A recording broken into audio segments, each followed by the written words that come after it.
Amigos do Tela 20, nós estamos aqui com o Dr. Marcos Jones, que é advogado, e a gente vai falar sobre direito eleitoral, porque a campanha eleitoral já iniciou, né, pelo menos nas ruas e também na internet. E a gente vai falar um pouquinho sobre o direito eleitoral, não sobre a campanha especificamente, mas o que acontece sobre o aspecto legal em virtude também da mudança da lei eleitoral. Algumas regras mudaram, campanha mais curta, e a gente vai conversar um pouquinho com o Dr. Marcos Jones para saber algumas curiosidades aí com relação ao direito eleitoral. Dr. Marcos, tudo bem? Seja bem-vindo aí ao Tela 20. Tudo bem, Everson. Meu abraço aos telespectadores do Tela 20. Agradecendo essa oportunidade de nós estarmos aqui na TV para esclarecer algumas dúvidas e falar alguns assuntos, especificamente sobre a questão do direito eleitoral, propaganda eleitoral, crimes eleitorais, que a legislação teve uma mudança muito drástica nesse início de campanha. É tudo muito novo em todos os municípios do Brasil.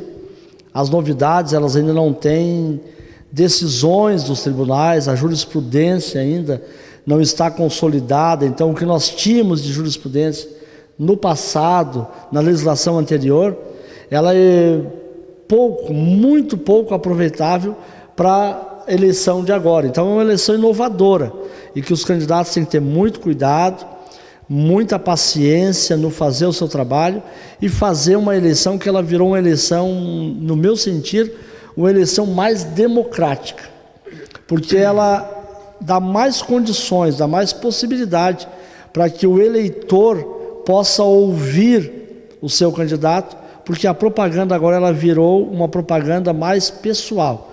Exaltação de qualidades, com sistema de propaganda reduzido, mas de certa forma também com um aumento muito grande, porque agora está liberado também a propaganda na internet. O que nós não tínhamos antes, né? Até tinha de uma forma muito tímida, porque não havia um regramento, né, doutor Marcos? Sim, agora a eleição anterior ela previa que o candidato, para poder fazer a propaganda na internet, ele deveria ter um site registrado junto à Justiça Eleitoral.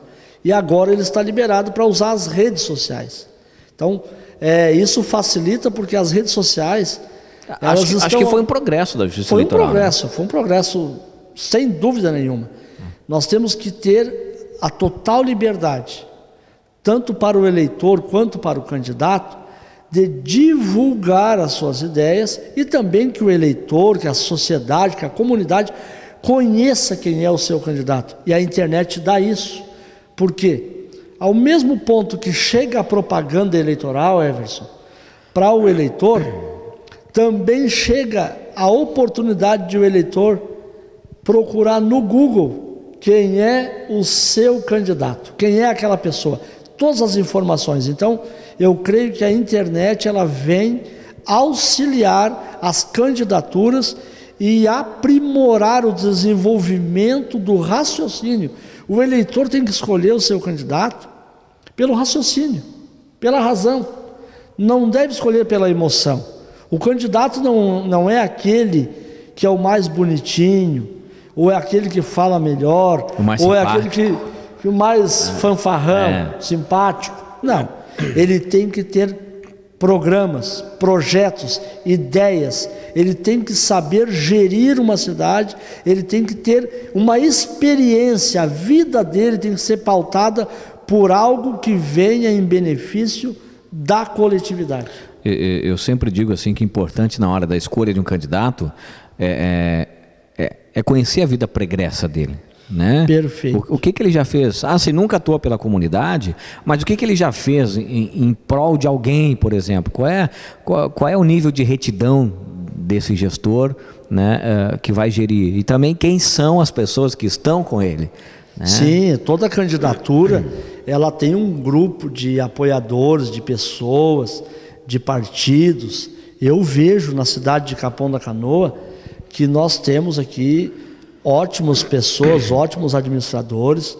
Os nossos candidatos, eles são de alto nível, eles têm uma qualificação, eles têm conhecimento da cidade. Por isso, quem é que ganha com isso? Quem ganha com isso é a nossa comunidade, é a nossa cidade, porque ela pode, através de uma propaganda bem divulgada, uma propaganda bem feita, com os programas de governo, as qualidades de cada candidato, e esta análise muito bem lançada, esta análise da vida pregressa do seu candidato. Quem é ele? Por que ele está na política? O que ele faz? O que ele deixou de fazer? E como ele desenvolve a sua própria vida particular, porque isso é muito importante. Porque não há como separar, né? Não há como separar. Eu sou candidato a prefeito, por exemplo, e as pessoas só têm que saber da minha competência para gerir, mas as pessoas acabam olhando para a questão familiar, quem é a família, quem são os parentes, quem é o vizinho, onde ele compra, onde ele deixa de comprar, né? Enfim, a comunidade, o eleitor acaba fazendo essa ligação, né? Faz. E a questão, a situação se torna de um ponto assim: se o candidato ele tem uma vida privada e ela é reservada e resguardada com todas aquelas garantias constitucionais, a partir do momento que ele ingressa na vida pública, ele tem que saber que ele está sujeito a receber críticas, elogios, ele está sujeito a ser contraditado, contrariado, ele vai receber uma enxurrada de perguntas e de questionamentos sobre o que ele faz, o que ele fez e o que ele pode fazer pela sua cidade. E isso tudo, o candidato, a pessoa que dispõe a colocar o seu nome à disposição de uma comunidade, ele tem que estar preparado para isso. É muito comum... Ele sai do anonimato e vai para o público. E é muito comum a imprensa ter dificuldades com algumas pessoas que não querem responder sobre a sua vida pública, que não querem dar entrevistas ou não têm até aquela facilidade de comunicação com os órgãos de imprensa. Mas nós temos que entender que a imprensa é um aliado da sociedade brasileira. A liberdade de imprensa, ela vem sempre a contribuir, e essa divulgação da propaganda eleitoral, ela tem os seus meios, os seus canais de imprensa, para que o eleitor possa, até o dia das eleições, estar plenamente tranquilo, cientificado de quem ele está votando. Sem dúvida. Falando especificamente sobre a questão do direito eleitoral, doutor Marcos, a gente sabe que houve uma mudança no regramento, ou seja, era 90 dias a campanha eleitoral, agora são 45 dias. Ao mesmo tempo que o candidato ele tem menos tempo para se vender a sua imagem, né? Vender no bom sentido, né? Não Sim, é esse o termo, divulgar. Mas divulgar a sua imagem. A própria Justiça Eleitoral também tem menos tempo para julgar as demandas que vão aparecer no meio do pleito. Sim. Ou seja, eles vão ter que trabalhar muito rápido. Muito rápido. Inclusive, as candidaturas, elas estão com uma dificuldade muito grande, porque essa legislação nova ao qual nos referimos, que alterou a Lei 9.504 de 97, que é a Lei das Eleições, ela traz uma série de vedações, de limitações. Nas eleições passadas, tu podia pintar um caminhão em toda a sua extensão, com aqueles números gigantes. Até o muro da casa, né? O muro podia colocar placas em terrenos e em propriedades. E hoje, essa limitação eleitoral, essa vedação de propaganda, ela restringiu muito. Hoje nós estamos com os adesivos para os veículos de 40 centímetros por 50. E na extensão do vidro traseiro... Se for um ônibus, por exemplo, estou usando um ônibus aqui... Um ônibus. Vai colocar um adesivo de um lado, um adesivo do outro lado, e vai poder usar toda a extensão do para-brisa traseiro. E, claro que no ônibus vai colocar a propaganda do candidato a prefeito e do candidato a vereador. Da mesma forma, nos veículos, nós entendemos dessa forma, né? Porque o direito eleitoral é muito questão de interpretação, de entendimento, porque nós não temos hoje uma jurisprudência, os tribunais não julgaram ainda. Então, isso será muito rápido, será muito limitado o tempo para que a justiça responda essas questões. A Justiça Eleitoral hoje ela tem um prazo até o dia 12 de setembro para resolver as demandas. Então, para julgar tudo. Para julgar tudo. Então, um candidato hoje que está com um problema eleitoral, está com a pendência de um julgamento de uma questão eleitoral, fica muito complicada a situação dele. Então, se a Justiça não conseguir resolver até o dia 12 de setembro, ela não vai conseguir resolver esse ano. Não, ela é obrigatória. Todas as questões eleitorais que digam a candidatura, respeito à candidatura, e tem aquela ela questão... tem que estar resolvida. O tribunal vai trabalhar, se for necessário, 24 horas do dia. Resolver. Mas ela vai ser respondida e resolvidas as questões de respeito à candidatura até o dia da eleição. O candidato que tiver alguma dificuldade, algum processo eleitoral correndo e dependendo de uma decisão judicial, ele vai concorrer por conta e risco. Mas no dia 2 de outubro, às 17 horas, estará resolvido. Ele pode, inclusive, ser votado, mas talvez os seus votos não tenham validade. Mas pode acontecer de até o dia 12 de setembro a Justiça Eleitoral, por exemplo, determinar que um candidato A ou B ele se torne inelegível. Ela pode confirmar a inelegibilidade dele. E pode haver uma nova homologação de um outro candidato nesse período? A data limite para substituição de candidato é 12 de setembro. Então, até o dia 12 de setembro, né, o candidato... Então, se ele for julgado dia 12, dia 13 não tem como pôr outro candidato. Não tem como. Agora, o que pode ocorrer? O processo dele pode não ter sido resolvido até o dia 12. O processo dele talvez tenha a morosidade e vai ser resolvido até o dia 2 de outubro. O que ocorre? Ele não se precaveu, não houve a substituição de candidato, tanto a prefeito, quanto a vice, quanto a vereador. Ele concorreu sob sua conta e risco e chega no dia 2 de outubro, os votos dele que ele obteve não são computados, eles não são válidos e... com certeza não vai obter êxito nenhum, mas é por isso que ele concorre com conta e risco. Perfeito. Então, qualquer candidatura tem que ter essa precaução. Dia 12 de setembro é o meu limite. Só poderá haver substituição de candidaturas após o dia 12 de setembro, no caso de falecimento. Ah, perfeito. Tem alguns senões na lei. É a exceção da regra, não tem como nós prevermos, né, que alguém vai falecer entre o dia 12 e o dia 2. Então, perfeito. Havendo falecimento nesse período, a lei fez a exceção para poder o partido não deixar de concorrer às eleições. E o senhor já trabalhou em várias situações, em vários casos relacionados a crimes eleitorais. O mais conhecido é captação ilícita de sufrágio, que é a famosa compra de voto. É o mais conhecido de todos. Inclusive, o atual prefeito de Capão da Canoa, Valdomiro Novaski, sofreu um processo de cassação logo no início do seu mandato. Ficou um ano aí lutando, né, e foi comprovada a inocência, né, do pleito na época, e ele acabou gerindo o município, não é candidato à reeleição. Mas é um processo que não é simplesmente você juntar provas, né, mesmo que exista a prova de fato da entrega do rancho, mas é preciso fazer uma ligação disso com o candidato, independente de que lugar e de que esfera ele seja, né? Esse é o crime mais comum dentro das eleições, doutor Marcos? Eu atuei bastante nesse processo do prefeito Valdomiro, né, junto com outros colegas, Dr. Cléo Regis e também Dr. Gustavo Paim, que foi meu professor na faculdade, hoje é um amigo, é um colega de profissão, e a gente trabalha muito unido nessa questão eleitoral.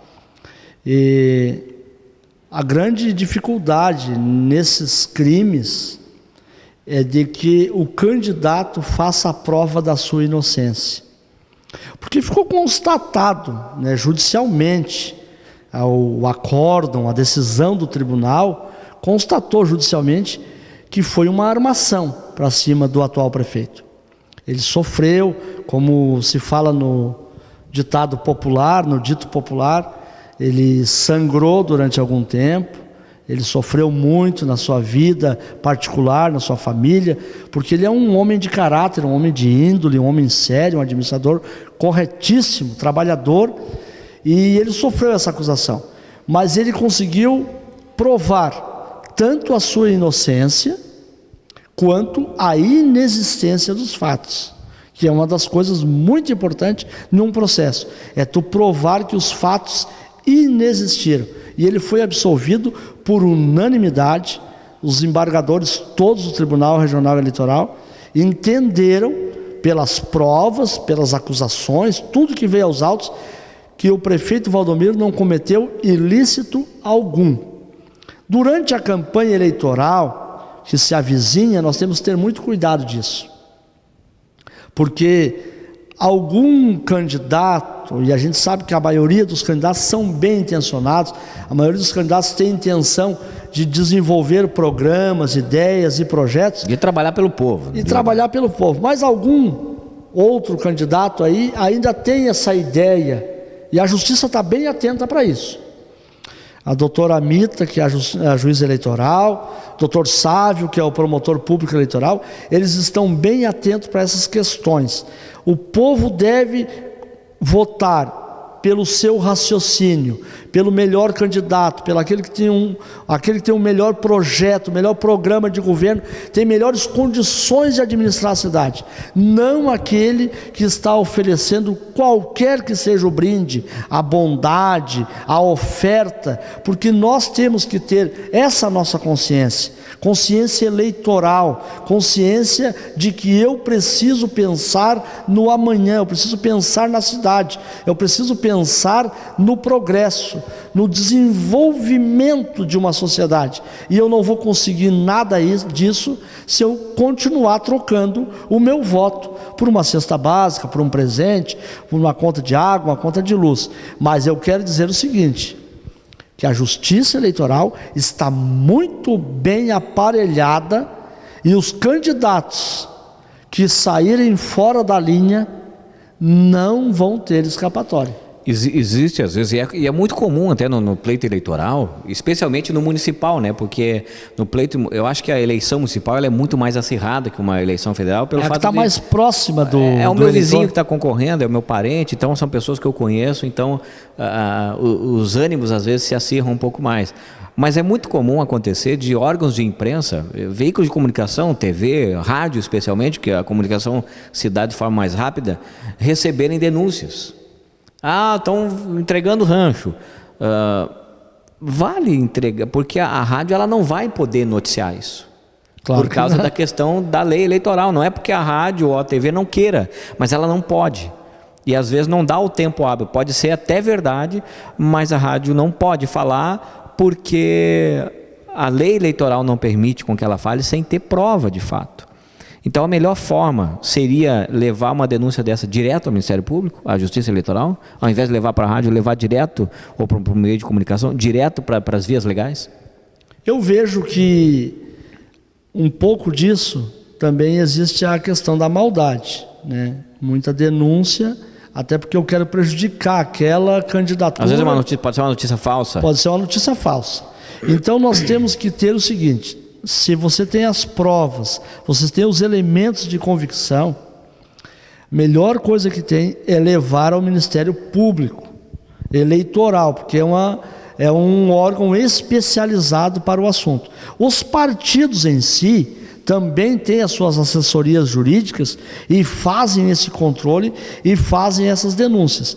Mas nós tivemos uma reunião muito boa com a Justiça Eleitoral e com o Ministério Público Eleitoral, e de que essas denúncias, Everson, se forem infundadas, essas denúncias se forem caluniosas, difamatórias ou injuriosas, a Justiça Eleitoral vai reverter um processo contra aquela pessoa, aquele partido, aquele cidadão, aquela cidadã que criou o fato para prejudicar o terceiro. Então, a gente sabe que acontece crime, porque se há ser humano, há crime.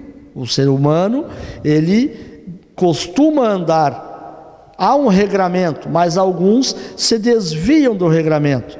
E a justiça e a sociedade em geral têm esse compromisso. E os órgãos de imprensa são grandes, mas excepcionais assessores deste trabalho, de uma justiça e de uma eleição limpa. Limpa e transparente, né? Transparente. Teria muitos assuntos. A eleição ela vai acontecer só em 2 de outubro. A gente vai esgotar outros assuntos. Teremos outras oportunidades para falar também sobre o direito eleitoral, porque à medida que a eleição vai avançando, coisas novas vão acontecendo, né, doutor Marcos?